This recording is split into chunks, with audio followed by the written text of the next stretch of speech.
പേർലി മാണി എന്ത് ചെയ്തു എന്നാണ് റൈറ്റ് സൈഡ് ചോദിക്കുന്നത്. ഞാൻ പേർലി മാണിയുടെ ഈ ഒറിജിനൽ പോസ്റ്റ് ഒന്ന് വായിക്കാം. All I could think was, please don't get hurt. Please stay safe. If your life is in danger, go back home. No cause is worth losing a life over. At the same time, I hope that the original purpose of this movement is never overshadowed. Whenever any movement grows this large, emotions run high. Different voices emerge, and the conversation can become more complex.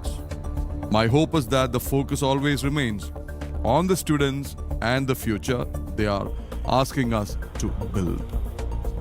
എന്താണ് പേർലി മാണി പറഞ്ഞത്? സുരക്ഷിതരായിരിക്കുക, ജീവന് ഭീഷണിയുണ്ടെന്ന് തോന്നുന്ന സാഹചര്യം ഉണ്ടായിക്കഴിഞ്ഞാൽ വേഗം വീട്ടിലേക്ക് പോവുക, അവിടെ കാത്തിരിക്കുന്ന മാതാപിതാക്കളുണ്ട്. എന്തിനു വേണ്ടിയിട്ടാണോ നിങ്ങൾ ഈ പ്രക്ഷോഭം പ്രഖ്യാപിച്ചത്, ആ യഥാർത്ഥ ഉദ്ദേശം മറ്റ് പലതിലും മുങ്ങിപ്പോകാതിരിക്കാൻ ശ്രദ്ധിക്കുക. ഇത്രയും വലിയ ആൾക്കൂട്ടം വരുമ്പോൾ വലിയ വൈകാരികമായി അവിടുത്തെ പ്രകടനങ്ങൾ മാറും, വിവിധ ശബ്ദങ്ങൾ ഉയരും, വളരെ സങ്കീർണമാകും സാഹചര്യങ്ങൾ. വീണ്ടും ഒരിക്കൽ കൂടി ഓർമ്മിക്കുകയാണ്, നിങ്ങളുടെ ഫോക്കസ് എന്താണ്? നിങ്ങൾ ആവശ്യപ്പെടുന്നത് നിങ്ങളുടെ ഭാവി സുരക്ഷിതവും സുതാര്യവുമായ പരീക്ഷാ സംവിധാനങ്ങൾ, വിദ്യാഭ്യാസ സമ്പ്രദായം. ഇതിനാണ് ഗൗതം, പ്രജിത്ത്, ഐസൻ ഇവരെ വളഞ്ഞിട്ട് ആക്രമിച്ചത്.